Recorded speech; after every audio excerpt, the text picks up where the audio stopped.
కలియుగ ప్రత్యక్ష దైవమైన తిరుమల శ్రీవారి అన్నప్రసాదం విషయంలో టీటీడీ కీలక నిర్ణయం తీసుకుంది.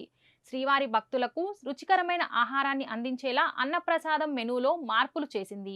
అన్నప్రసాద వితరణ కేంద్రంలో భోజనంతో పాటు మసాలా వళ్ళు అందించాలని నిర్ణయించింది. టీటీడీ ప్రయోగాత్మకంగా చేపట్టిన ఈ కార్యక్రమంపై మా ప్రతినిధి నారాయణ రెడ్డి మరింత సమాచారాన్ని అందిస్తారు. కలియుగ ప్రత్యక్ష దైవం తిరుమల శ్రీ వెంకటేశ్వర స్వామి వారి అన్నప్రసాదాల వితరణలో టీటీడీ కీలక నిర్ణయం తీసుకునింది. అన్నప్రసాదాల వితరణలో మెనూలో కొన్ని మార్పులు కూడా టీటీడీ చేయడం జరిగింది. ఇందులో భాగంగా భోజనంతో పాటు మసాలా వడను భక్తులకు అందించాలని చెప్పి టీటీడీ ఓ నిర్ణయం తీసుకుంది. ఈ నిర్ణయం మేరకు నిన్నటి రోజున సుమారు 5,000 మందికి ఒక మసాలా వడను వితరణగా భోజనంతో పాటు అందించడం జరిగింది.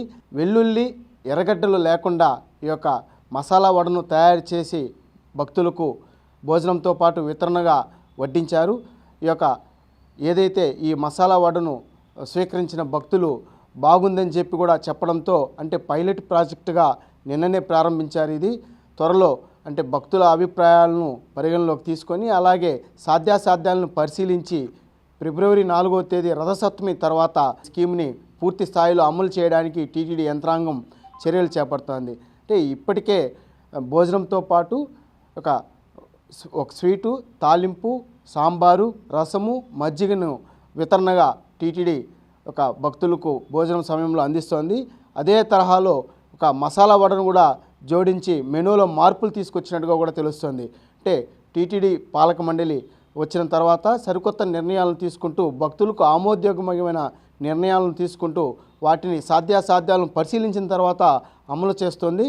ఈ క్రమంలోనే ఈ యొక్క భోజనం సమయంలో టీటీడీ అన్నప్రసాదాల వడ్డింపు సమయంలో ఒక మసాలా వడను కూడా ప్రయోగాత్మకంగా భక్తులకు అందించాలని చెప్పి టీటీడీ నిర్ణయం తీసుకోవడం జరిగింది. ఈ మేరకే నిన్నటి రోజున సుమారు 5,000 మంది భక్తులకు 5,000 వడలను అంటే ఒక్కొక్కరికి ఒక్కొక్క వడ చొప్పున వడ్డించడం కూడా జరిగింది. ఇందులో వెల్లుల్లి ఎర్రగడ్డలు లేకుండా ఈ యొక్క మసాలా వడను రుచికరమైన మసాలా వడను తయారు చేయడం కూడా జరిగింది. భక్తులు కూడా వారి యొక్క సంతృప్తిని కూడా వ్యక్తం చేశారు. రుచికరమైన మసాలా వడను అందించడం పట్ల కూడా భక్తులు సంతృప్తిని వ్యక్తం చేయడంతో టీటీడీ ఈ యొక్క పథకాన్ని ప్రయోగాత్మకంగా ఫిబ్రవరి 4 నుంచి ప్రారంభించడానికి శ్రీకారం చుట్టింది. కెమెరామెన్ సురేష్తో నారాయణ, మెగా 9 టీవీ, తిరుపతి.